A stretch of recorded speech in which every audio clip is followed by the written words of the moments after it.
দেখো চিকেন রান্না পুরোপুরি কমপ্লিট, তোমাদেরকে একবার দেখিয়ে আসি। চিকেন, এই যে চিকেন ঠান্ডা করতে দিয়েছি ফ্যানের হাওয়ায়। একটু ঝোলঝোল টাইপের খেতে পছন্দ করে, এই জন্য একটু ঝোলঝোল টাইপের রেখেছি। আর বেশি লাল ভাবটা আসেনি, জানি না কেন, তবে খেতে কিন্তু খারাপ হয়নি। এই হচ্ছে ব্যাপার। চিকেনটা রান্না কমপ্লিট করে আরেকটা জিনিস রান্না করছি, সেটাই তোমাদের সাথে শেয়ার করি। চলো, এই দেখো ভাজা, এগুলোকে বলে ধোকা। তো ভাজা ধোকা আমি মানে নিরামিষ দোকান থেকে কিনে নিয়ে এসেছিলাম।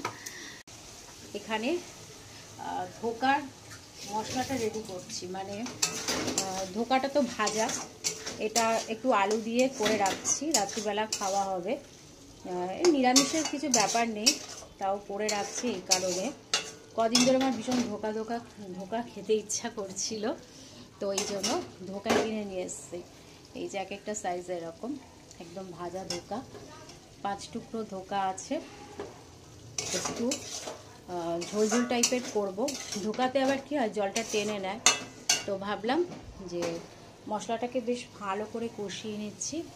কষিয়ে নিয়ে তারপরে কিন্তু জল ঢালবো, এই হচ্ছে ব্যাপার। আর আরেকটু কষিয়ে নিই আরেকটু জল দিয়ে, কারণ মশলাটা যত ফ্রাই হবে না ব্যাপারটা না তত ভালো হবে আমি মনে করি। তো এই হচ্ছে। আর দুপুরবেলা তো চিকেন আর এখানে ভাত কমপ্লিট হয়ে গেছে। আর এখানে আমার একটা পটল আলুর তরকারি করা ছিল ফ্রিজে, সেটাকে বের করে আমি গরম করে নিয়েছি।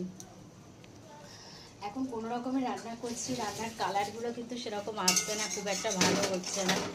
যা পাচ্ছি, যেটুকু পাচ্ছি সেইভাবেই রান্না করার চেষ্টা করছি, এই হচ্ছে ব্যাপার।